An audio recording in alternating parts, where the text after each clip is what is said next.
People are often surprised when I tell them that I eat processed foods and that they're healthy, but they're not exactly what you think. And in this video, I'll break down what healthy processed foods are and why they are an integral part of my diet. As you can see, and hopefully not hear too much, right now I'm traveling. I'm in India, but whether I'm traveling or home, I consume a good amount of frozen produce. That is frozen fruits and vegetables. And any guests that come over will notice that I always have those stocked in the freezer. Why is that? Surprisingly, it's because they're often more nutritious than old, fresh whole foods. There's actually a good amount of research backing this up. For example, a study titled Vitamin Retention in 8 Fruits and Vegetables, a comparison of refrigerated and frozen storage, analyzed the vitamin and mineral content of multiple fruits and vegetables, looking at their content of things like ascorbic acid, riboflavin, tocopherols, beta-carotene across a bunch of different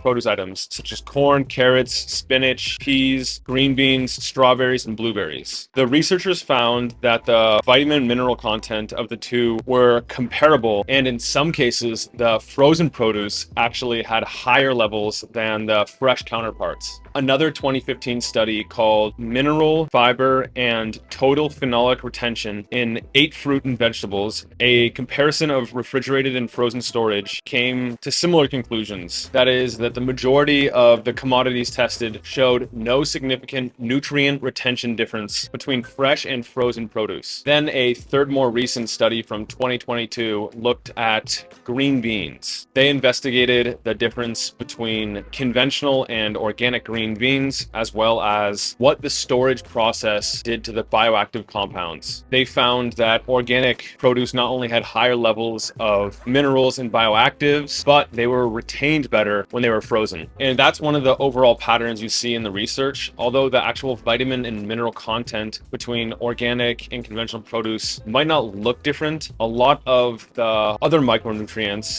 polyphenols, and bioactives that aren't as commonly studied show significant differences. That's because the organic plants experience greater biological stress, and therefore they upregulate these defense compounds such as polyphenols and other bioactives to help protect them against predators. Ideally, it would be gently preserved at peak ripeness. Companies don't often disclose exactly how they do it, but regardless, some people say that freezing vegetables is like nature's way of hitting the pause button, slowing down enzymatic reactions and preserving the freshness and shelf life of the item. So to actually implement this, here is my process. When you're shopping for frozen produce, you'll see a lot of different flashy labels. I always flip them over and look at the nutrition facts on the back to look at how they compare, contrast between their macros. Sometimes they will break down the micros as well. But most importantly, I'll look at the other ingredients to see if they're adding anything to the frozen vegetables. I don't want to think that I'm getting a healthy